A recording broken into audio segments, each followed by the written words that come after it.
Helo, bobl. Shwmai, Marina dwi'n byw yn Esquel, Patagonia, Argentina. Rwyf wrth fy modd ar y lle hwn i fyw. Dwi'n dysgu Gymraeg ers 20 mlynedd yn ôl. Dechreuais i yn 1999 efo Sioned Hughes, athrawes o Gymru, ac wedyn bues i yn Llambed yn 2005 efo bobl y Patagonia. Roedd fy mam yn siarad Gymraeg yn da iawn.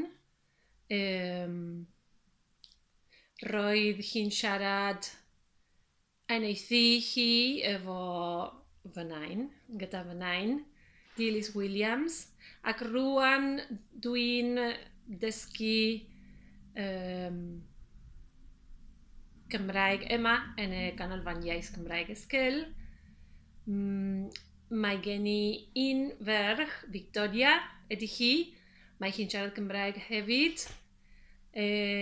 Wel, dyna ni. Da ni'n trio cadw'r iaith yn y wladfa. Ta-ta, hwyl!